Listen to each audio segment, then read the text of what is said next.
안녕하세요. 사연 읽어주는 남예입니다. 오늘도 와주셔서 감사합니다. 구독과 좋아요 부탁드리며 오늘의 사연 바로 시작하겠습니다. 살면서 선택의 기로에 서보신 적 있으신가요? 인생은 선택의 연속이고 그 선택들로 인해 인생의 길이 정해진다고 하죠. 저는 결혼 후 제 인생 일대에 특별한 선택을 하게 되었는데요. 그 선택이 지금도 옳은지 그른지는 아직 잘 모르겠습니다. 제가 겪은 충격적인 이야기를 지금부터 시작할게요. 엄마, 저 만나는 사람 있어요. 그래, 알고 있다. 어떻게 하셨어요? 그런 것도 막 보여요? 보이긴 무슨. 나갈 때마다 머리를 이랬다 저랬다 하면서 서너 번을 감는데 왜 모르겠어. 난 또, 아무튼 조만간 소개시켜 드릴게요. 그 당시 저는 만나던 여자친구가 있었어요. 저와 같은 곳에서 일하다가 친해져서 연인까지 된 직장 동료였죠. 엄마께 여자친구를 소개해 준다고 했는데 엄마는 별 대꾸 없이 씁쓸한 표정으로 저를 그저 바라보기만 하셨습니다. 그때 엄마 표정이 왜 그랬는지 나중에서야 알게 되었어요. 여자친구와 만난 지는 3년 정도 되어 갔어요. 제가 결혼까지 생각할 만큼 괜찮은 사람이라고 생각했죠. 1년간 서로 알아가는 재미로 알콩달콩한 연애를 했고 2년 차에는 서로에게 익숙해져 가기 시작했고 3년 차에 들어서자 우리 사이는 너무 편해져 갔어요. 그런데 그건 저만의 착각이었죠. 연애 3주년을 앞두고 제가 여자친구에게 장난스레 물었습니다. 우리 지영이 나한테 언제 시집 올 거야? 뭐래? 나 바빠서 시집 갈 시간 없는 거 안 보여? 그나저나 오늘 당직이지? 어? 왜? 혹시 같이 당직 서주게? 아니, 내가 그런 걸 왜 해? 나도 힘들어 죽겠는데. 당직이면 바쁘겠네. 그럼 난 오늘 퇴근하고 일찍 들어가서 좀 쉴게. 나 잠 좀 푹 잘 거니까 연락하지 말아달라고. 어? 그래, 알았어. 그럼 가서 푹 쉬어. 사실 만난 지 3년 차에 접어들면서 여자친구가 저와 함께하는 시간을 점점 피하는 게 느껴졌어요. 그런데 그 사실을 부정하고 서로 편해져서 그렇다고 스스로를 위안하고 있었죠. 그런데 여자친구가 그럴수록 저는 더 조바심 만났습니다. 그래서 여자친구가 다른 마음을 먹기 전에 무언가를 해야겠다고 생각했어요. 저와 여자친구는 같은 병원에서 근무하고 있었기에 동료 의사들에게 부탁을 해서 이벤트를 하나 준비했어요. 바로 프로포즈 이벤트였죠. 바쁜 동료 의사들까지 끌어모아 이벤트를 하려 하니 찬반 의견들이 나왔습니다. 요즘 여자들 이런 거 안 좋아한다던데 그냥 둘이 오붓하게 레스토랑 같은 데 가서 반지 주고 그러는 게 어때? 그래요. 괜히 한 병원에서 근무하는데 혹시라도 김 선생님이 안 받아주면 어쩌려고.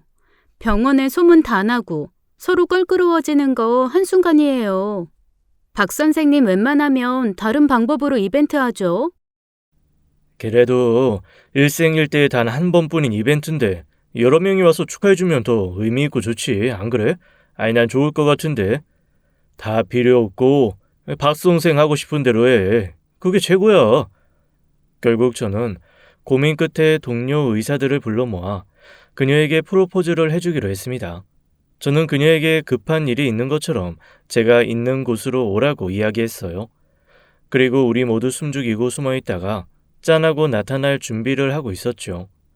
여자친구가 나타나면 예쁜 조명을 켜고 동료들이 노래를 불러주면서 분위기를 잡아주고 제가 꽃다발을 들고 나타나 여자친구에게 무릎 꿇고 프로포즈를 하려고 했습니다.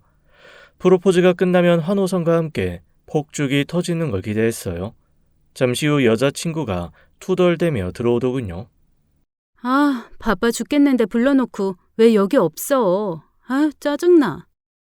여자친구가 기분이 안 좋은가 보다 싶어서 내심 걱정이 들었습니다. 지금이라도 당장 그만둘까 고민하는 사이 몇 초간의 시간이 흘렀어요. 동료들은 모두 저의 지시만 기다리며 저를 바라보고 있는 상황이었죠. 그 사이 여자친구가 나가려고 했고 그 순간 문이 열리며 또 다른 누군가가 들어왔습니다. 바로 싸가지 없기로 유명한 선배였어요. 지영아, 여기서 뭐해? 아예 아무도 없는 데서. 선배, 여긴 어쩐 일로?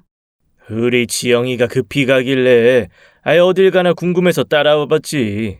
선배도 참. 그러다 들키면 어쩌려고. 왜? 스릴 있고 좋잖아. 그러면서 그 강선배라는 놈은 문을 잠그더니 제 여자친구를 끌어안고 키스를 했습니다. 정말 더 어이없는 건 여자친구의 반응이었어요. 좋아서 어쩔 줄 몰라 하다가 더 적극적으로 바뀌는 모습에 제 눈이 돌더군요. 그런데 그 순간 준비해 놓은 조명에 불이 들어왔습니다. 동료 의사가 실수인지 일부러인지 버튼을 누른 것 같았어요. 조명에 불이 켜지자 지영이와 강 선배는 깜짝 놀라 후다닥 떨어지더군요. 저는 쭈그리고 앉아있던 테이블에서 일어나서 그들 앞으로 갔습니다. 제 동료들도 하나 둘 숨어있던 곳에서 나왔죠. 지영이는 그 모습을 보고 더 기겁하며 하얗게 질리더군요. 그리고 꽃다발을 들고 있던 제 뺨을 때렸습니다. 이게 무슨 짓이야? 너 혹시 다 알면서 일부러 나 망신 주려고 그런 거야? 뭐? 어이가 없어서 말도 안 나오더군요. 여자친구는 꽃다발 속에 들어있는 반지 상자를 보고는 코웃음을 쳤습니다. 설마 프로포즈? 야, 박정훈, 정신 차려. 여기 집안 좋고 멀쩡한 의사들이 널리고 널렸는데 내가 왜 너네 집안 같은 곳에 시집을 가겠어? 안 그래? 내가 미쳤니? 무당집에 시집을 가게. 눈치 없는 멍청한 자식. 강 선배는 언제 내뺐는지 모르게 이미 사라진 후였고 주영이도 그가 나간 문을 따라 사라졌습니다. 제 눈치를 보던 동료 의사들은 모두 뿔뿔이 흩어졌어요. 저와 가장 친했던 원재만 제 옆에 서 있었죠. 야, 괜찮냐? 원재는 제 어깨를 두드리고는 미리 설치해둔 장식들을 하나둘 정리해서 나가더군요. 충격에 휩싸인 상태로 코를 받아 저는 다시 진료실로 내려가 봐야 했습니다. 우리의 소문은 순식간에 병원 전체에 돌았어요. 간호사들마저 저를 안타까워하는 눈으로 바라보았죠. 저는 졸지에 비 맞은 강아지 꼴이 되어버린 데다 부모님까지 욕보이며 이별을 해야 했습니다. 여자친구 말대로 저의 집은 무당집입니다. 저희 엄마가 무당이세요. 대대손손 무당 일을 업으로 삼고 계십니다. 그 사실을 아는 건 여자친구와 저랑 가장 친한 원재뿐이었는데 이 일로 인해 병원의 소문이 쫙 나버리고 말았죠. 제가 부모님을 창피해 하는 건 아니지만 그렇다고 자랑스럽게 우리 엄마 무당이야 라며 말하고 다니고 싶지는 않았어요. 생각해보니 여자친구가 저에게서 조금씩 소홀해진 게 바로 그 무렵 같습니다. 여자친구가 제게 부모님 뭐 하시냐고 물었을 때부터 말이에요. 그때부터 제게서 마음이 멀어진 거였죠. 그 후로 저는 한동안 가슴 아리를 했습니다. 병원 식구들에게서 받은 무언의 시선이 저를 힘들게 하더라고요. 이제는 대놓고 뻔뻔하게 강 선배와 바퀴벌레 한 쌍처럼 붙어 다니는 지영이를 보고 있으면 참 신기할 정도였어요. 와, 쟤는 정말 부끄러움이라고는 눈 씻고 찾아봐도 안 보이네. 바람 피워서 남자 갈아탄 게 창피하지도 않나? 무슨 외국 드라마 보는 것 같네. 오히려 지영이의 당당한 모습을 보고 있자니 저도 움츠리고 다닐 필요 없겠다 싶었습니다. 간호사들 중에 최고 예쁘기로 소문난 오 선생님과 밖에서 따라 만나보기도 하고 친구들의 소개를 받아보기도 하고 그랬어요. 사람은 사람으로 있는다는 말도 있으니까요. 그런데 제가 마음에 들면 상대가 반응이 별로고 제가 별로면 상대가 좋다고 하고 참 사람 인연이라는 게 마음처럼 쉽게 이어지지 않더라고요. 그런데 어느 날이었어요. 저는 그날도 원재를 붙잡고 신세에 한탄을 하고 있었습니다. 원재는 누가 봐도 탐나는 인재에 잘생기까지 했는데 집안도 엄청 부유하고 빵빵한 녀석이었어요. 누가 봐도 엄친아 같은 녀석이었죠. 그런 녀석을 상대로 신세에 한탄을 하고 있는 제 모습이 웃기긴 했지만 그래도 원재는 그런 제 이야기를 진지하게 들어주는 좋은 친구였어요. 그래서 저뿐만 아니라 원재를 좋아하는 동료 의사들도 많았죠. 원재야, 난 이제 평생 결혼도 못하고 병원에 갇혀서 돈만 벌다가 돈도 못 쓰고 골병 들어서 죽을 운명인가 봐. 운명? 어머님이 너 그럴 거래? 아니, 여기서 엄마 얘기가 왜 나와? 이 자식이 무서운 소리를. 엄마가 그렇게 말할 정도면 내가 지금 이 자리에 못 있지. 당장 병원 뛰쳐나갔지. 어째 마음 한 구석이 뻥 뚫린 것처럼 횡하냐. 야, 나 혹시 심장에 이상 있는 거 아니야? 야, 나 CT 한번 찍어볼까? 어제 헬스장에서 최대 시속으로 1시간 내내 뛰던 미친놈이 혹시 너 아니었냐? 심장에 이상 있으면 그렇게 못 뛰어. 근데 왜 이렇게 심장이 답답한지 모르겠어. 지영이 그 기집애만 보면 열불나고. 제 신세 한탄을 한참 듣던 원재는 제게 의미심장한 말을 꺼내더군요. 너 혹시 소개팅 한번 해볼래? 지금까지 그 누구에게도 사람을 소개시켜 준 적이 없던 원재가 제게 이런 제안을 한 거였어요. 뭐? 진짜? 누군데? 너 내 여자친구가 과외한다는 집 알지? 알지. 그 엄청 부잣집이라던. 원재가 제게 소개시켜 주려고 한 여자는 바로 그 엄청난 부잣집의 딸이었어요. 원재의 여자친구가 의대생인데 그 부잣집 막내 아들을 과외해주고 있다고 했었죠. 그런데 그 집 사모님이 원재의 여자친구에게 주변에 괜찮은 남자 없냐고 물었다는 거예요. 본인들은 의사 사이 보고 싶다면서요. 자신의 딸이 홍기가 찼는데 남자 만날 생각을 안 해서 자신이 나서야 될 것 같다고요.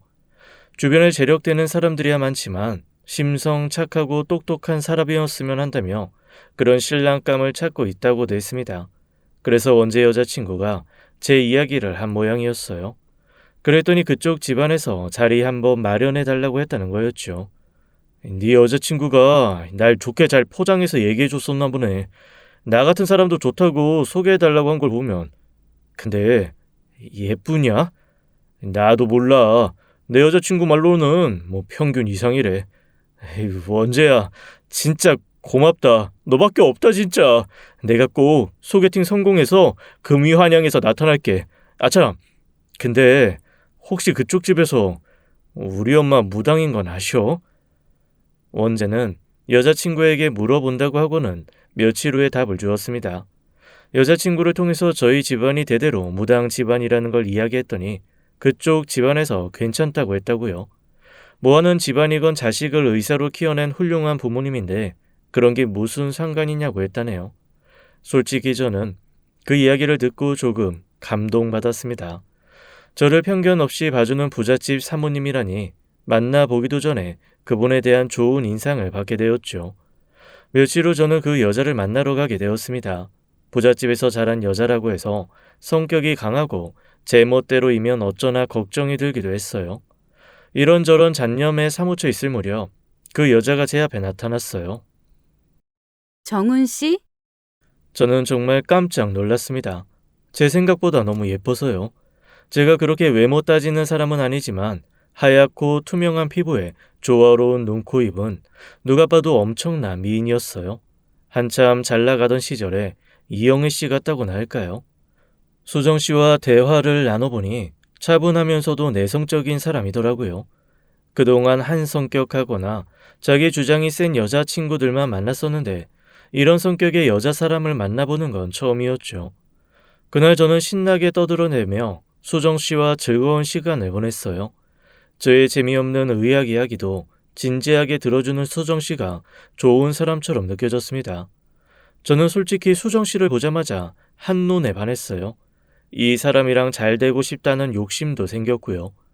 전 여자친구보다 더 잘나고 좋은 사람 만나고 싶다는 마음 때문에 더 그랬는지도 모르겠네요. 하지만 수정 씨는 어떤 마음일지 알 수 없어서 조금 불안했어요. 분명 분위기는 좋았는데 그 사람도 좋았는지는 알 수 없었으니까요. 그래서 용기 내어 문자를 보냈어요. 수정 씨, 오늘 즐거웠어요. 우리 다음에 또 볼 수 있을까요? 수정 씨에게 문자를 보내자마자 답변이 왔습니다. 좋아요. 그런데 날짜는 제가 정할게요. 답변을 보니 내성적인 겉모습과는 다르게 자기 주장은 있는 여자구나라는 생각이 들었어요. 우리 두 사람은 그 후로도 여러 번의 만남을 가졌습니다. 의외로 우리는 잘 맞았어요. 저는 성격이 좀 쾌활하고 외향적인데 반해 수정 씨가 차분하고 내성적이다 보니 서로 성격이 보완된다고나 할까요? 아무튼 그때는 눈에 콩깍지가 끼어서 그랬던 것 같아요. 아무튼 그렇게 우리 사이는 점점 가까워졌습니다. 그런데 수정 씨를 알면 알수록 나와 같은 세계 사람은 아니라는 생각이 들었어요. 수정 씨가 저를 만나러 올 때면 늘 운전기사가 수정 씨를 데이트 장소까지 데려다 주곤 했거든요. 집에 데려다 줄 때도 마찬가지였죠. 헤어질 때가 되면 제가 집에 데려다 주려고 해도 운전기사가 수정 씨를 데리러 오니 제가 직접 데려다 줄 수도 없었습니다. 운전기사가 아니라 무슨 경호원인 것 같았죠. 하루는 제가 수정 씨에게 물었어요. 저기 수정 씨, 그 운전기사 아저씨 매일 오셔야 하는 건가요? 아, 역시 신경 쓰이죠? 정훈 씨가 이해 좀 해주세요. 엄마가 딸 걱정이 크셔서요. 사실 제가 어릴 때 납치될 뻔한 적이 있거든요. 그래서 그래요. 제가 마마걸은 아닌데 그때 트라우마로 지금 이게 편하기도 하고요. 납치요? 진짜 놀라셨겠네요. 수정 씨가 7살 때 납치될 뻔한 적이 있다고 했습니다. 아버지가 사업을 크게 하다 보니 돈을 노리고 납치를 계획한 일당들이 있었대요. 그것도 아버지 사업과 관련된 사람들이요. 다행히 수정 씨가 기지를 발휘해서 도망쳐서 망정이지 안 그랬으면 가족들과 영영 못 볼 뻔했다고 했습니다. 수정 씨는 이 얘기를 해주면서 그때 기억이 나는지 몸서리를 치기까지 하는 바람에 더 자세히 이야기를 캐물을 수 없었죠. 부잣집 딸이라고 해서 마냥 좋은 건 아니구나라는 생각이 들었어요. 나쁜 마음을 먹은 사람들에게 표적이 되기도 하니까요. 그 이야기를 듣고 나서 수정 씨를 제가 더 지켜줘야겠다는 생각이 들었습니다. 여자를 보호해주고 싶은 남자의 보호 본능이 작동했죠. 앞으로는 제가 수정 씨 지켜드릴게요. 제 말에 수정 씨는 예쁜 미소를 지어 보이며 고개를 끄덕였습니다. 그 후로 저는 수정 씨가 더 애틋해졌어요. 서로 편하게 말도 놓는 사이가 되었죠. 정식으로 교제한 지 한 달쯤 되었을 무렵 수정 씨 부모님이 저를 보고 싶어 한다는 이야기를 들었어요. 엄마가 정훈 씨 직접 만나보고 싶대. 어? 나를? 벌써? 우리 만난 지 한 달밖에 안 됐는데? 왜, 싫어? 혹시 나랑 연애만 하려고 했던 거였어? 아니, 그럴 리가. 당연히 자기랑 결혼까지 생각하고 만나는 거지. 어머님이 자기한테 관심이 많으신가 보다. 응, 나 외동딸이잖아. 물론 남동생이 있긴 하지만 너무 부담 갖지 마.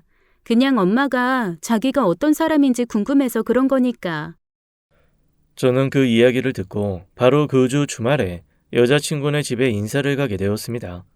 결혼 전 정식 인사도 아니니 인사 한번 드리자는 마음으로 방문하게 되었어요. 마음은 가볍게 하되 양손은 무겁게 준비해서 예비 처가댁에 방문하게 되었죠. 그리고 수정 씨 집 앞에 도착한 저는 놀라 기절하는 줄 알았습니다. 그동안 사귀면서도 한 번도 집 앞까지 가본 적이 없었어요. 운전기사 아저씨 때문에 그럴 수도 없었고요. 이날 운전기사 아저씨 차를 타고 수정 씨와 함께 수정 씨네 집으로 갔으니 말 다 했죠. 어? 여기가 자기네 집이야? 응, 뭐해? 얼른 들어와. 평소 잘 산다는 건 알았지만 역시 직접 눈으로 보는 거랑 귀로 듣기만 하는 건 다르더군요. 드라마에서나 보던 호화로운 저택이 제 눈앞에 있었습니다. 수정 씨가 벨을 누르자 커다란 대문이 자동으로 열리더군요. 돌계단을 밟고 올라가자 넓은 정원이 펼쳐져 있었고 눈앞엔 지은 지 얼마 안 된 신식 전원주택이 펼쳐져 있었어요. 제가 입을 벌린 채 눈을 두리번거리며 주위를 둘러보자 그 모습이 재밌다며 수정 씨가 웃더라고요.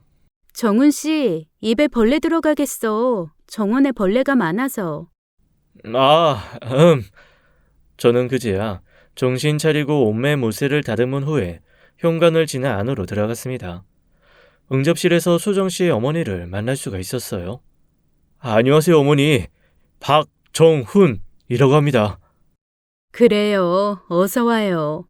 예비 장모님은 누가 봐도 자식 사랑이 넘쳐 보이시는 분이었어요. 특히 수정 씨에 대한 애정이 남달라 보였죠. 제가 어떤 놈인지 파악하려고 저를 꿰뚫어 보시려고 하는 눈빛을 잊을 수가 없었어요.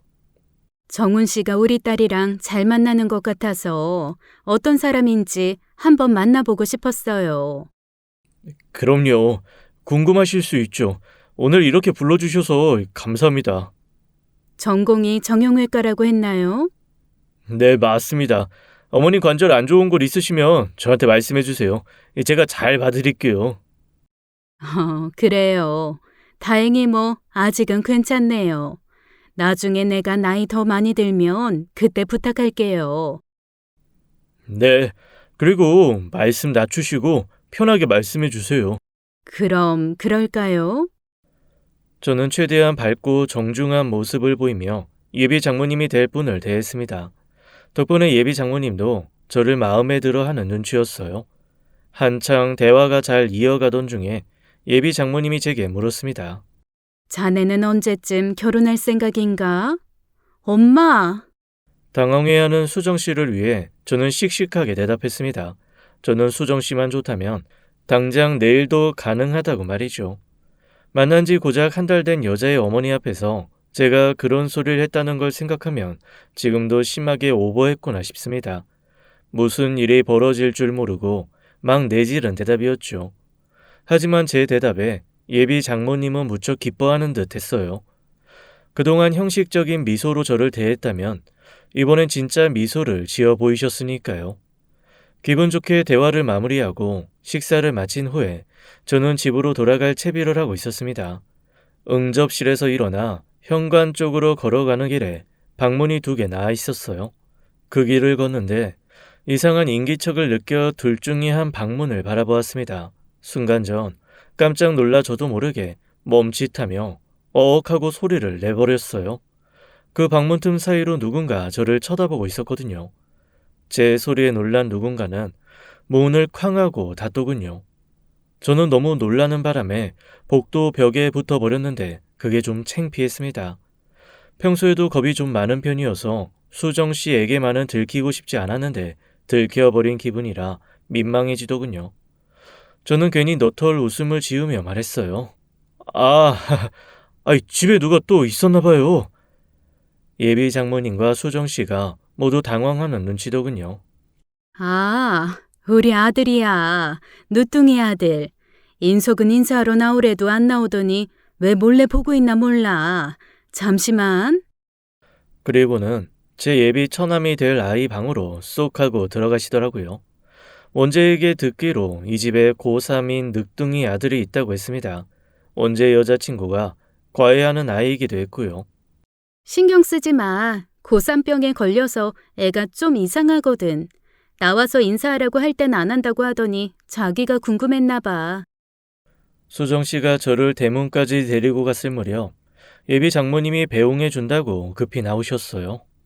아이고, 우리 아들이 버릇없는 애는 아닌데 좀 소심한 구석이 있어서 인사하러 나오라니까 다음에 한다고 그러네. 자네가 이해 좀 해줘. 요즘 한창 예민한 고3이라. 괜찮습니다. 다음에 친해지면 되죠. 자넨 볼수록 참 성격이 좋은 것 같네. 보통 의사들이랑 달라서 마음에 들어. 좋게 봐주셔서 감사합니다. 그날 이후 우리 사이는 더 깊어졌고 결혼 이야기는 생각보다 더 빨리 오가게 되었어요. 저도 부모님께 결혼 이야기를 꺼내며 수정 씨를 소개시켜 드리게 되었죠. 사실 수정 씨에게 엄마를 소개시켜 드리려는데 조금 걱정이 되었습니다.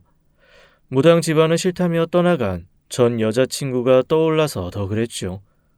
저기 이미 들어서 알고 있겠지만 우리 집안이 자기한테는 낯설 수 있어. 그렇다고 엄마가 경우 없는 사람이라던가 뭐 그런 분은 아니야. 그런 거 난 아무 상관없어.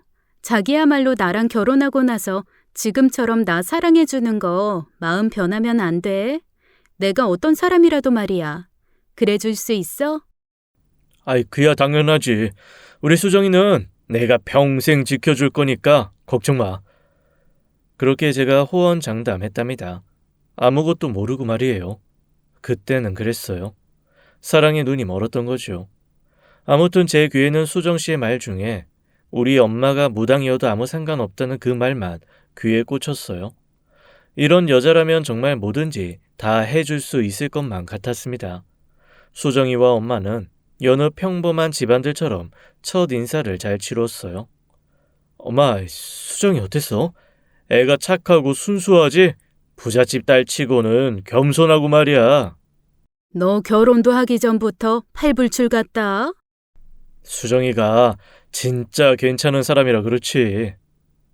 그래, 애는 괜찮아 보이더라. 다만 좀... 다만 뭐? 아유, 아니다. 둘이 궁합도 좋고 잘 어울리더구나.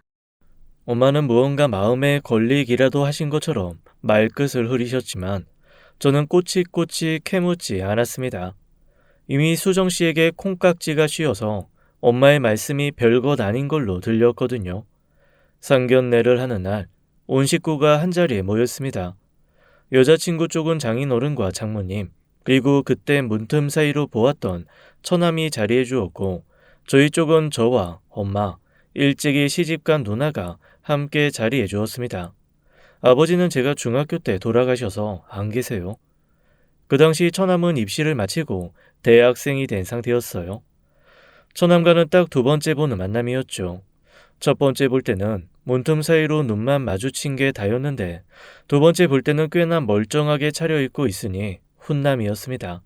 수정 씨 부모님 두 분 다 외모가 출중하셨는데 두 남매가 그 외모를 물려받은 것 같았어요.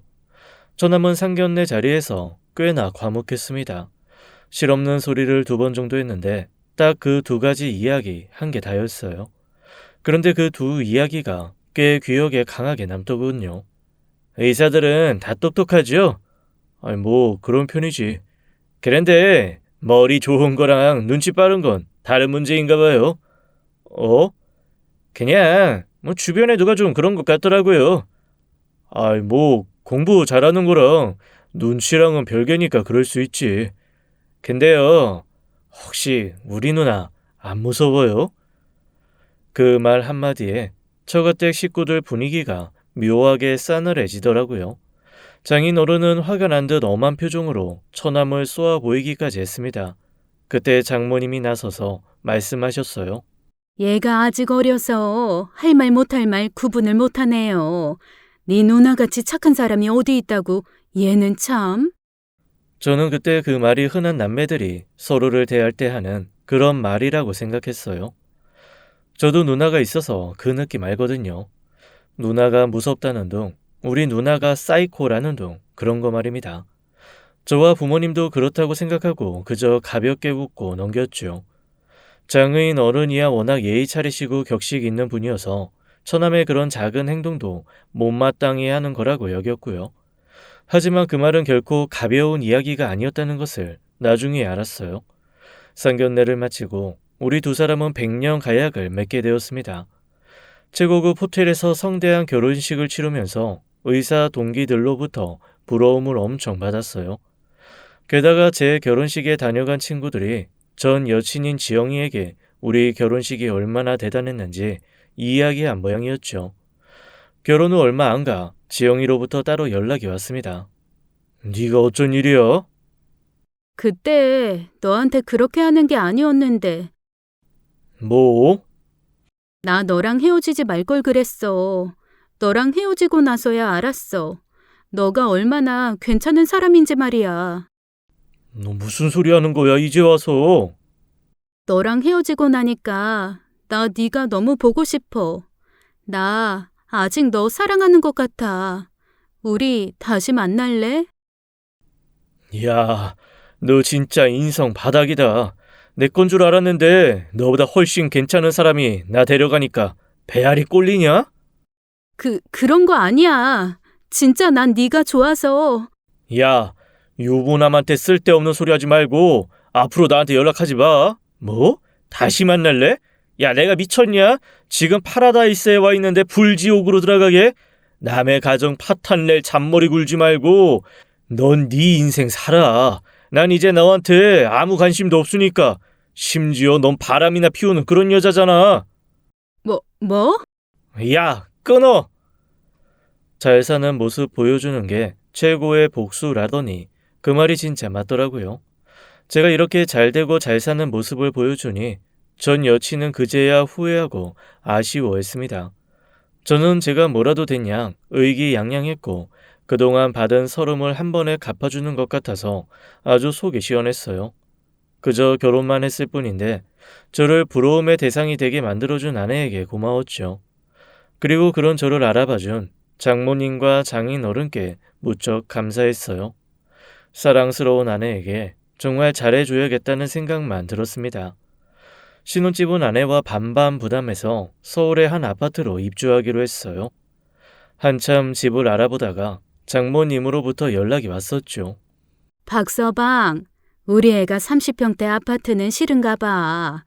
얘가 어릴 때부터 마당 있는 큰 주택에서만 살다 보니까 아무래도 아파트는 답답한 모양이네.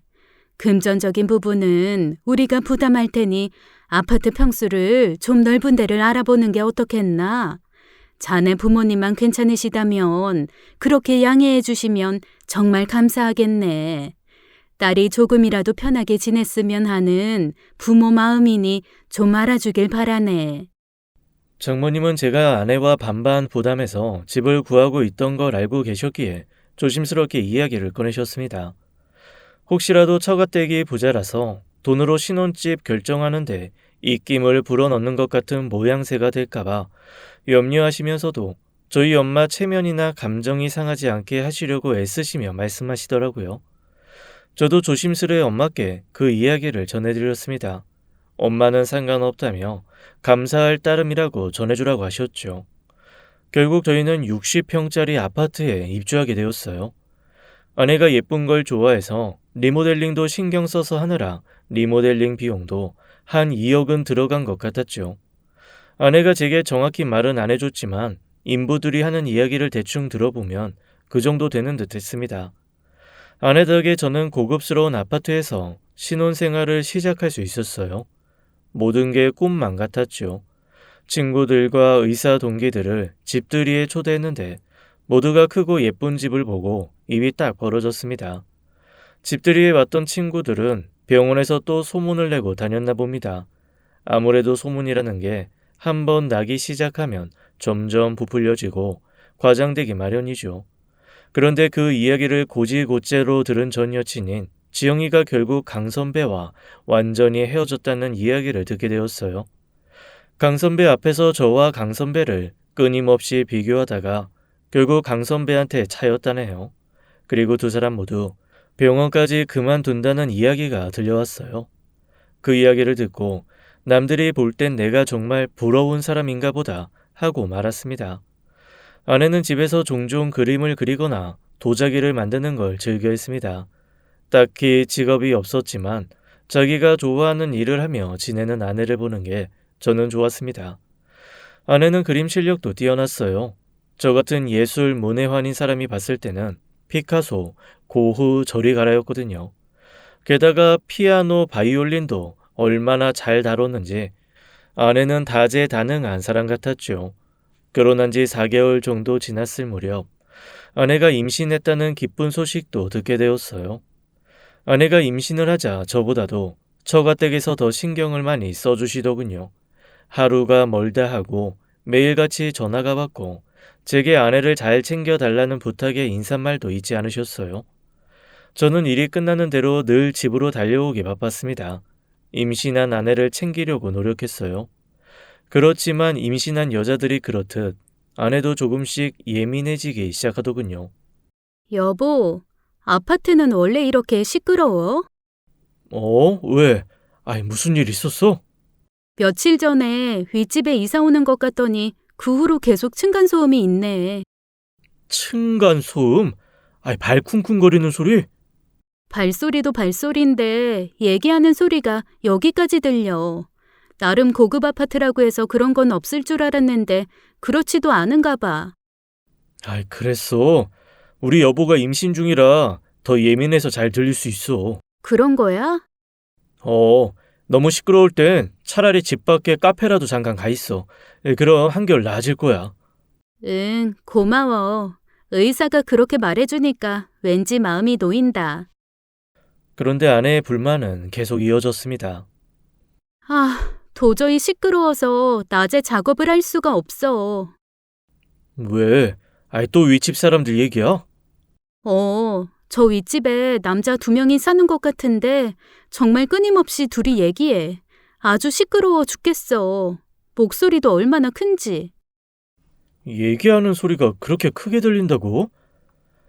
저는 벽을 여기저기 두드리며 벽체를 확인해 보았습니다. 합판도 아니고 시멘트 벽인데 소음이 그렇게 크게 들린다는 게 이해가 안 갔어요. 아무래도 아내가 주택 생활만 하다가 아파트에 이사 와서 적응을 못하는 거라고 생각했어요. 그래도 아내 마음이 상하지 않게 하려고 이렇게 말했죠. 다음에 나 쉬는 날에도 시끄럽게 하면 내가 직접 얘기할게. 요즘 세상 흉흉하니까 당신이 절대로 직접 올라가거나 연락하지 마. 알았지? 응, 알겠어. 아, 아내는 알겠다며 한숨을 크게 내쉬었고 머리가 지끈거렸는지 머리카락을 움켜쥐기까지 했습니다. 그러던 어느 날 장모님으로부터 또 안부 전화가 왔습니다. 박서방, 잘 지내나? 별일 없지? 네, 장모님. 잘 지내고 있어요. 장모님도 안녕하셨죠? 그렇게 인사를 나누다가 저는 별것 아니라는 듯이 아내가 겪고 있는 층간소음 문제 이야기를 흘리듯이 이야기했습니다. 그러자 장모님은 좀 더 자세히 얘기해보라고 하시더군요. 저는 있는 그대로 말씀드렸어요. 장모님은 알겠다고 하고는 전화를 끊으셨죠.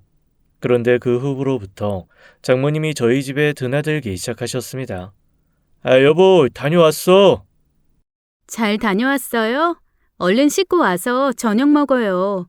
그리고 엄마가 반찬 가져다 주신다고 오셨어. 자네 왔나? 밥은 잘 먹고 다니나 궁금해서 반찬 좀 싸가지고 왔네. 자네 좋아하는 간장게장도 가져왔으니 얼른 와서 먹어. 저는 장모님의 방문이 처음엔 무척 반가웠어요. 그런데 정말 자주 오시더라고요. 일주일에 서너 번 오셨으니 거의 주말 빼면 거의 매일 오시는 거였습니다. 그리고 오실 때마다 아내에게 이것저것 잘 챙겨주셨어요. 그래서 감사했죠. 아내를 챙겨주면서 덩달아 저까지 챙겨주셨으니까요. 그런데 마치 우리 집에 살고 계신 건 아닐까 싶을 정도로 자주 집에 오시니 나중엔 좀 기분이 이상하더라고요. 장모님, 오늘도 오셨네요? 응, 애가 임신 중이라 잘 있나 궁금해서. 왜? 자네 불편한가? 아, 아닙니다. 제가 낮엔 병원에 있느라 수정이를 잘 챙겨주지도 못하는데 장모님이 챙겨주시면 든든하죠. 그렇게 마음에도 없는 소리를 했습니다. 장모님과 잘 지내고 싶은 사위의 마음이었던 거죠. 이제는 집에 들어갈 때마다 그 생각부터 들더라고요. 오늘도 장모님 오셨으려나? 하고 말입니다. 어느덧 아내는 임신 3개월에 접어들고 있었어요. 하루는 장모님이 안 계셨습니다. 그런데 그날 유독 아내가 예민하게 굴더라고요. 아내는 캔에 들어있는 이온 음료를 먹으려 하고 있었어요. 그런데 한 모금 맛을 보고는 인상을 쓰며 음료수에 코를 대어보기도 하고 맛을 느껴보기도 하며 고개를 갸우뚱하더라고요. 왜 그래? 맛 이상해? 응, 맛이 이상하네. 아, 진짜 짜증난다. 또 엄마 짓인가? 그러면서 아내가 이온 음료를 싱크대에 쏟아 버리더군요. 아깝게 그걸 왜 버려? 놔주지. 그리고 엄마 짓이라니? 뭔 얘기야? 아니, 엄마가 나 영양제 먹이려고 가끔 음료수에 몰래 타고 그러시거든. 그런 적이 있었어? 응, 우리 엄마가 좀 집착적으로 내 몸 챙기는 버릇이 있으셔. 요 근래에 자주 오시면서 자꾸 몰래 영양제 타시더니 여기 음료수에도 넣으셨나 봐. 아이, 근데 캔 음료에 어떻게 넣어? 에이, 그건 말이 안 되지. 그럼 당신이 직접 저기 있는 음료수 꺼내서 먹어봐. 맛 이상한지 아닌지 확인해보면 되잖아. 저는 아내 말대로 새 음료를 꺼내서 따개를 열고 음료수를 마셔보았습니다. 뭐지? 왜? 그 안에 약 같은 거 들어있어? 약만 나지? 내 말 맞지? 아니. 야, 이거 되게 맛있네. 앞으로 나도 좀 마셔야겠다. 내 몸에 부족한 이온도 좀 챙기고. 뭐야, 장난친 거야? 당신은 입맛이 무뎌서 잘 못 느낄 수 있는데 나는 되게 예민해서 잘 알아. 옛날부터 당해봐서. 당하긴 뭘 당해. 장모님이 당신 몸 생각해서 영양제 챙겨주는 건데. 아이, 그리고 그게 무슨 약이냐? 식품이지. 아내는 제가 자기 말에 호응을 안 해줘서 그런지 삐진 모습이었어요. 그리고는 쌩에서는 자기 방으로 들어가 버렸죠. 그냥 아내 말에 맞장구나 쳐줄 걸 그랬나 하고 조금 후회했습니다. 그러던 어느 날이었어요. 학회를 마치고 집에 좀 일찍 들어간 날이었습니다. 집에 들어오니 집이 굉장히 조용하더라고요. 방이 5개나 되는 집이어서 저는 방문을 하나씩 열어보며 아내를 찾았습니다. 그런데 안방 안쪽에 있는 방을 드레스룸을 꾸며놨는데 그 방 안에서 인기척이 들려왔어요.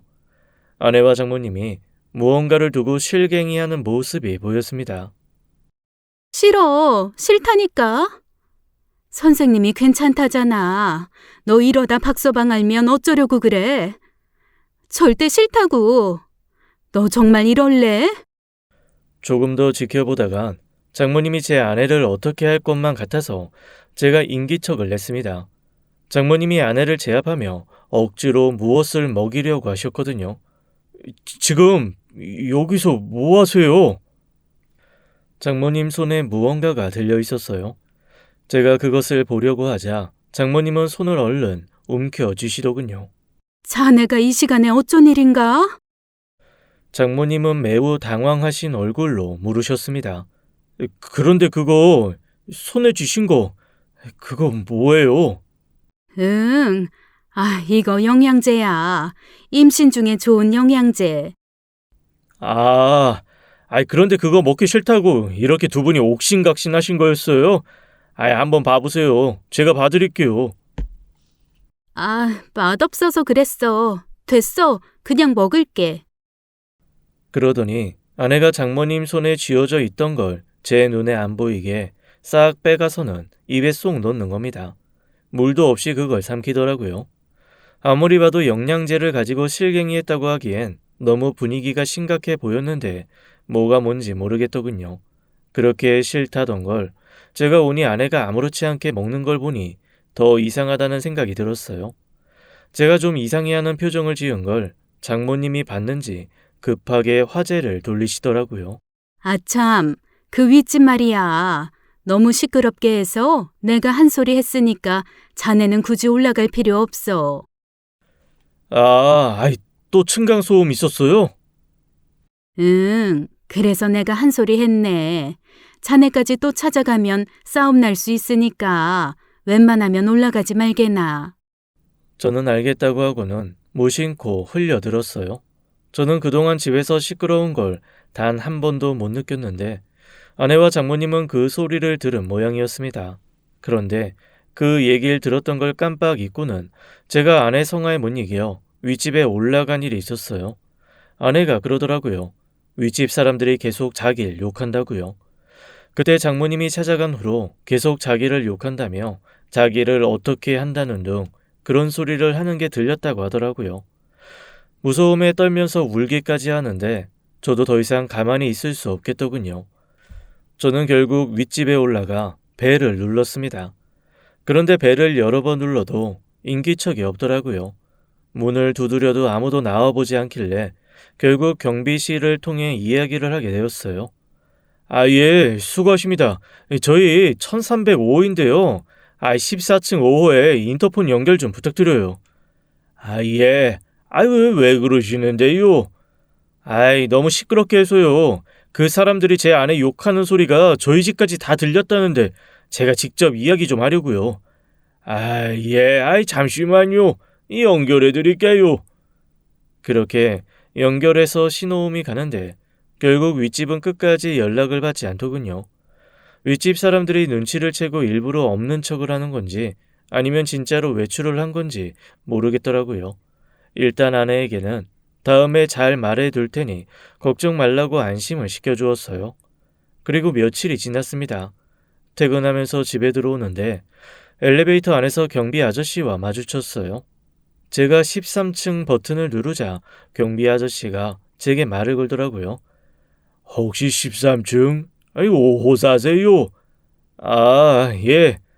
아이 저번에 14층 5호에 인터폰 연결 안 됐죠? 아, 예. 어떻게 하셨어요? 아니 나중에 보니까 그 집 이사 나간 지 한참 됐더라고요. 한 3개월도 더 됐나 그래요. 지금 그 집 공실이고요. 예? 아무도 안 산다고요? 경비 아저씨는 그렇다면서 맨 꼭대기 층으로 올라가더군요. 도대체 이 아파트는 어떻게 지어진 거길래 윗집 소리가 아닌 다른 집 소리가 이렇게 들리는 걸까 싶었어요. 그런데 갑자기 장모님이 한 이야기가 떠올랐습니다. 자신이 윗집에 올라가서 이야기했으니 저더러 가지 말라던 이야기요. 순간 소름이 돋더군요. 경비 아저씨는 분명히 3개월 전에 윗집이 이사 갔다고 했는데 말이에요. 뭔가 너무나 이상했어요. 나중에 장모님 뵈면 직접 물어봐야겠다고 생각했습니다. 눈코 뜰 새 없이 하루가 바쁘게 지나가던 어느 날이었습니다. 일을 하고 있는데 경찰서에서 연락이 왔더라고요. 제 평생 경찰서에서 연락 받아본 건 난생 처음이었어요. 경찰서에 가보니 아내가 어떤 남자와 앉아 있었습니다. 이게 어떻게 된 일이에요? 저기 저 두 분이 시비가 붙었어요. 마트에서 저 남자가 선생님 부인을 만지고 욕을 했다고 주장하셔서 지금 확인 중이에요. 너 이 새끼 감히 누굴 만져? 어? 남편분 진정하시고요. 일단 앉으세요. 제가 그놈에게 달려들려고 하자 경찰이 저를 말리더라고요. 저 사람 신원조회 해보시라니까요. 분명히 전과에 있는 사람일 거예요. 아이고 사모님, 신원조회 그런 거 아무 때고 막 할 수 있는 거 아니에요. 형사 고소하셔야 돼요. 저 진짜 억울하다니까요. 고소는 무슨 고소예요. 저 그냥 저 여자 뒤로 카트 밀고 걸어간 게 다라고요. 저 지금 직장에도 못 나가고 손해가 얼마나 막심한 줄 아세요? 내가 손해본 거 당신이 다 물어낼 거냐고. 자꾸만 이러면 나도 명예훼손으로 고소할 수가 있어. 남자의 말에 아내는 눈 하나 깜짝 안 하고는 실제로 형사 고소 접수를 진행하더라고요. 그런데 조사를 하는 과정에서 CCTV를 확인했는데 정말 그 남자는 제 아내 뒤를 지나가기만 했습니다. 뭐라고 입모양을 웅얼거리기는 하는데 아내에게 뭐라고 하는 것처럼 보이진 않았어요. 남자 말로는 자기는 그냥 살 물건들 뭐뭐 있나 혼잣말을 한 거라고 했죠. CCTV를 확인하고 나자 아내가 제게 이야기를 했습니다. 여보, 나 거짓말하는 거 아니야. 믿어지지 않겠지만 사실 내가 사람들한테서 기운 같은 걸 좀 느껴. 이게 뭐라고 설명을 못 하겠는데 그런 게 있어. 저 사람 꼭 신원조회 해봐야 돼. 여보. 근데 CCTV에 아무것도 안 나오잖아. 경찰 아저씨, 저 사람 신원조회 해보라니까요. 아내가 소리를 꽥꽥 지르는 바람에 오히려 경찰들은 아내를 이상한 사람 취급했습니다. 저는 결국 아내에게 일단 집으로 가자고 했어요. 아내는 제게 자기 말을 믿어주지 않아서 실망했다며 엄청 서운해하더라고요. 그런데 정말 며칠 후에 경찰서로부터 놀라운 연락을 받게 되었어요. 예? 그 사람이 정가 20범이라고요? 예, 저희도 정말 놀랐습니다. 그런데 아내분이 말씀하신 내용은 증거가 없어서 아마 무혐의 처리될 거예요.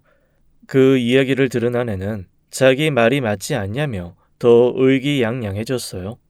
저는 이 일을 겪고 나서 엄마를 찾아갔습니다. 엄마, 혹시 말이야. 진짜 혹시나 해서 하는 말인데 혹시 그 신내림 같은 게 며느리한테도 막 가고 그러나?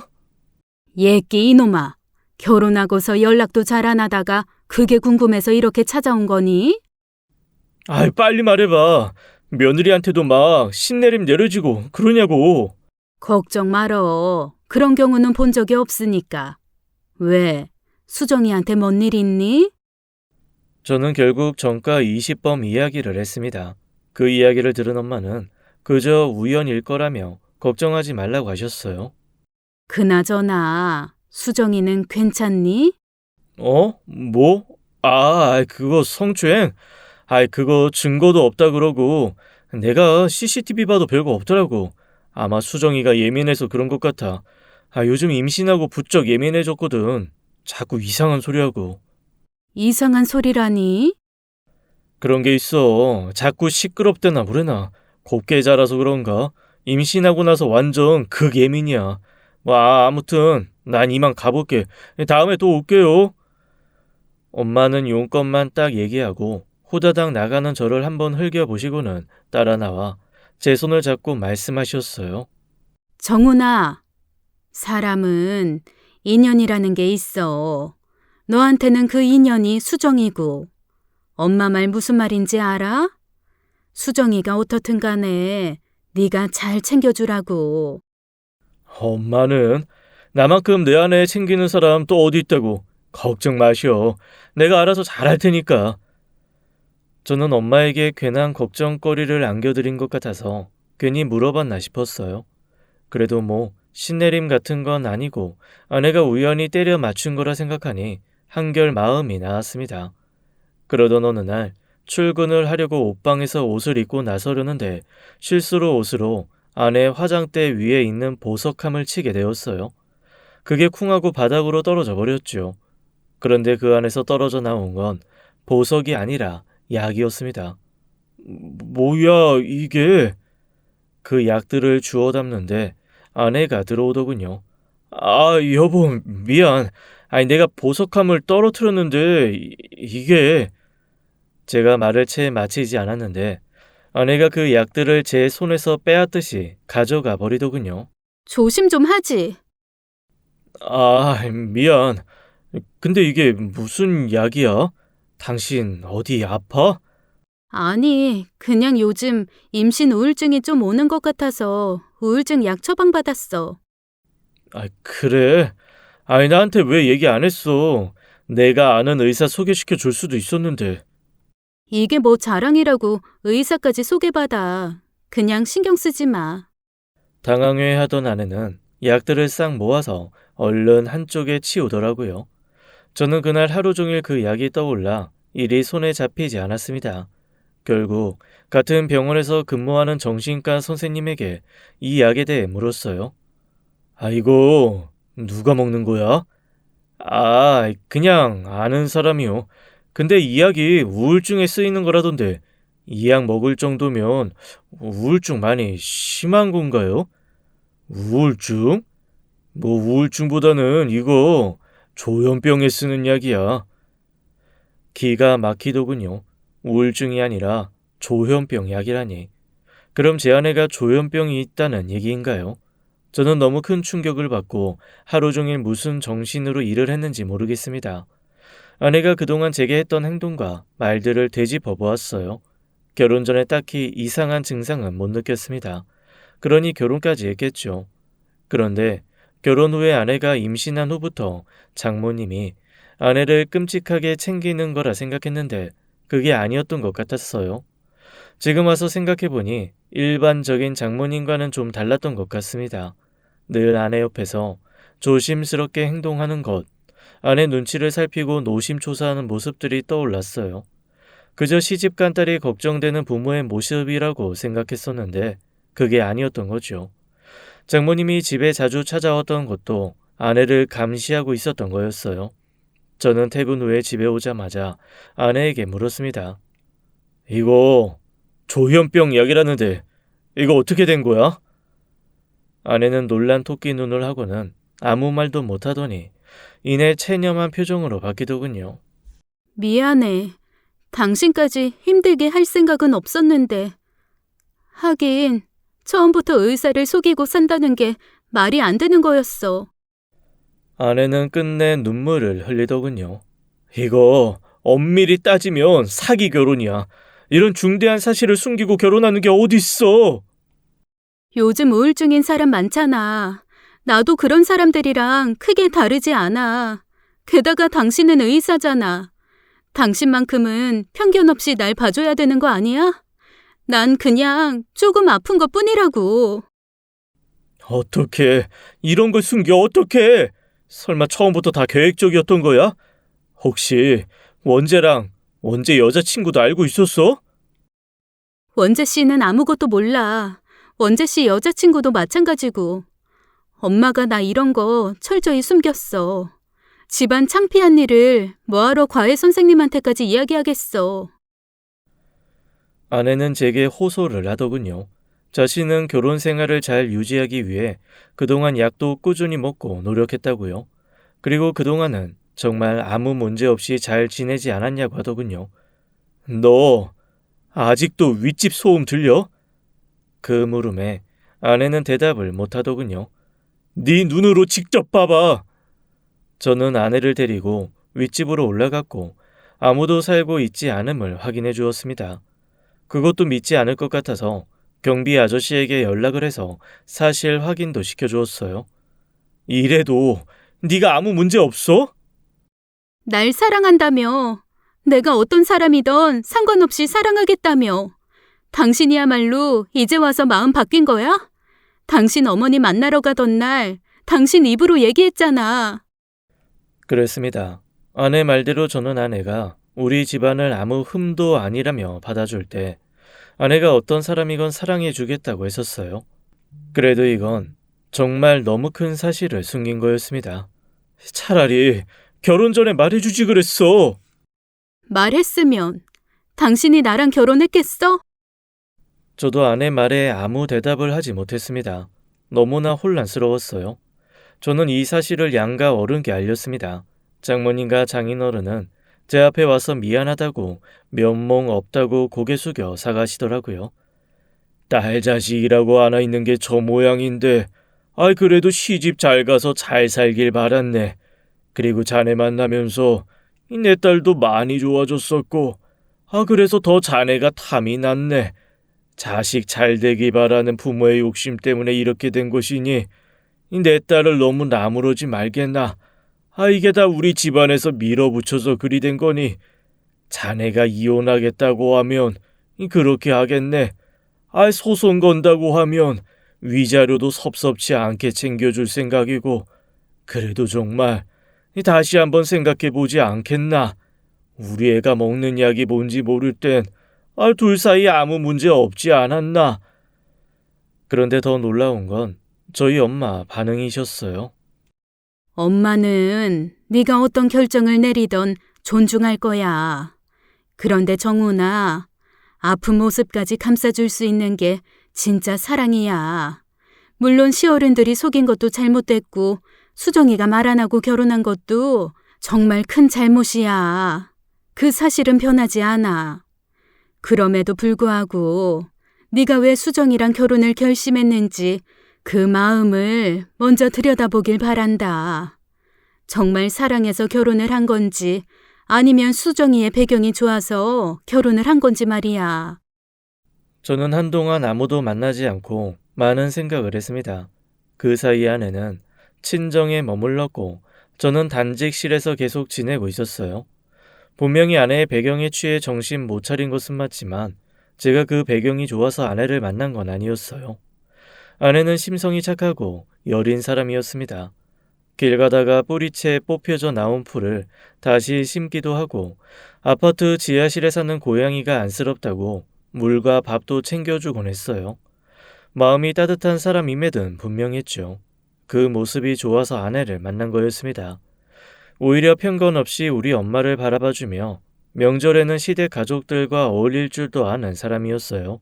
그래도 조현병이 함께 지내는 사람들을 얼마나 피가 마르게 하고 고통스럽게 하는지 알기에 쉽게 결정할 수가 없었습니다. 이대로 이혼을 할 것인지 아니면 결혼 생활을 이어갈 것인지 저는 선택의 갈림길에 놓였어요. 저는 보름 만에 살이 5kg나 빠졌고 수염도 제대로 밀지 않아서 어느새 덥수룩해져 있었어요. 저를 보는 환자들마다 제게 무슨 일 있냐고 물을 정도였죠. 그러던 어느 날이었습니다. 박서방, 큰일 났네. 수정이가. 수정이가 왜요? 아내가 혼자서 산부인과에 가다가 그만 접촉사고가 났다고 했습니다. 원래 저와 함께 검진 가기로 한 날이었어요. 장모님과 장인어른은 지방에 내려가 계신 바람에 당장 병원으로 올 수 없다고 했어요. 저는 장모님이 알려준 주소로 얼른 가보았죠. 여보, 괜찮아? 아내는 응급실에 누워 울고 있었어요. 여보, 왜 울어? 혹시 아기 잘못된 거야? 그러자 아내는 더 크게 울더라고요. 저는 뭔가 잘못됐음을 직감했습니다. 그런데 아내가 잠시 후 말했습니다. 다행히 우리 아기는 무사하대. 그래서 나 너무 다행이라서 눈물이 멈추질 않아. 그렇게 말하는 아내를 저는 꼭 안아주었습니다. 그리고 그 순간 결정이 서더라고요. 내가 이 사람 하나는 평생 감당하며 살아가야겠다고요. 그날 저녁 늦은 시간에 장모님과 장인어른이 오셨고 아내가 가벼운 내진탕 말고는 크게 다친 곳이 없다는 걸 확인하고는 안심하셨습니다. 저는 아내를 퇴원시켜서 집으로 데려왔어요. 그리고 장모님께 부탁드렸습니다. 장모님, 앞으로 자주 저희 집에 들러서 수정이 좀 들여다봐 주세요. 제가 아무래도 일이 바빠서 계속 옆에 있지 못하니까 장모님 도움이 필요할 것 같아요. 자네, 그래, 알겠네. 내가 엄만데 그 정도도 못 해줄까 봐. 걱정 말게. 고맙네. 아이 정말 고마워. 내 이 은혜는 이 두고두고 갚을게. 은혜라뇨. 당치도 않아요. 제가 좋아서 한 결혼이었는데요. 대신 당신도 아기를 위해서라도 꼬박꼬박 약 잘 챙겨 먹게야. 당신도 알겠지만 이 병이 약만 잘 먹어도 훨씬 생활하는데 괜찮잖아. 알겠어. 정말 고마워, 여보. 나 아기도 건강하게 잘 낳고 좋은 엄마가 될 거고 당신한테도 좋은 아내가 될 거야. 그렇게 우리 가족은 첫 번째 위기를 이렇게 헤쳐나가게 되었습니다. 나중에 아내에게 듣기로는 아내가 임신 후에 약을 서서히 안 먹었다고 하더라고요. 아이한테 혹시나 해가 될까 봐요. 그리고 나서 환청이 다시 들리기 시작한 모양이었어요. 그걸 알게 된 장모님이 자주 집에 들러 약을 먹게 하려고 노력한 거였고요. 아내는 그 후로 약도 잘 먹고 아이도 건강하게 출산했습니다. 지금은 아이 보느라 힘들다며 투정을 하긴 하지만 누구보다 좋은 아내, 좋은 엄마 역할을 해주고 있어요. 그리고 또 하나 달라진 것이 있었습니다. 그동안 집안 행사 모임에 참석하지 않고 밖으로만 돌던 처남이 집안 행사에 참석하기 시작한 거였죠. 그제서야 처남의 속마음을 들을 수 있었어요. 처남, 명절에 웬일이야? 얼굴을 다 보여주고. 놀라지 마세요. 저 이제 자주 올 거예요. 아, 진짜? 나야 좋지. 나하고 술 상대 좀 해줘. 장인어른이 술을 안 드셔서 나 좀 힘들어. 네, 그러죠 뭐. 저기, 매형, 죄송해요. 뭐가? 말 안 한 거요. 됐어. 그게 왜 처남 잘못이야. 마음에 담아두지 마. 그동안 매형 앞에서 아닌 척하고 지낼 자신 없어서 그동안 집에 못 왔던 거예요. 아이, 그랬어? 이제 자주 오면 되겠네. 처남은 그 후로 제가 존경스럽다며 제 말이라면 파트로 매주를 쓴다고 해도 믿더라고요. 저는 본의 아니게 재벌집 막내 아들을 졸개로 두게 되었어요. 처남은 그 후로 강아지 마냥 저를 졸졸 잘 따라다니고 잘 따르고 그랬습니다. 저희 엄마가 어느 날 그러시더라고요. 달리 궁합이 좋다는 게 아니다. 너희 부부 같은 사람들이 진짜 궁합이 좋은 거지. 부부가 서로 부족한 거 채워주는 게 부부잖아. 안 그러냐? 수정이야 그렇다 치더라도 나는 부족한 게 없는데? 네가 부족한 게 왜 없어? 하나부터 열까지 따져보면 다 부족하지. 너가 수정이보다 외모가 낫니? 아니면 심성이 착하니? 그렇다고 뭐 엘리트 코스 밟은 부자 부모가 있기를 해, 뭐를 해? 너 막말로 이번에 병원 차리는 거 그거 누구 돈으로 하는 거냐? 응? 아이 그야 뭐. 아이 근데 엄마는 하나뿐인 아들 그런 식으로 확인 사살하면 좋아요. 이거야말로 내 얼굴에 침 뱉기야 안 그러셔? 됐고 주어진 것에 감사하면서 살기나 해, 이 녀석아. 감사할 줄 모르고 살면 아무 소용 없어. 수정이는 보면 애가 겸손하고 작은 것에도 감사하면서 살던데. 너는 애가 왜 그러냐? 좀 보고 배워. 엄마 말씀에 그렇게 토를 달긴 했지만 제가 왜 감사한 걸 모르겠어요. 저는 늘 감사한 마음으로 살고 있습니다. 그저 신께 빌고 있어요. 도와주지 않을 거면 방해는 하지 마시라고요. 제가 제 안에 챙겨가며 잘 살아갈 테니 말입니다. 지금까지 사연 읽어주는 남녀였습니다. 끝까지 함께 해주신 여러분 감사드리며 저희는 다음 사연으로 돌아올게요. 감사합니다.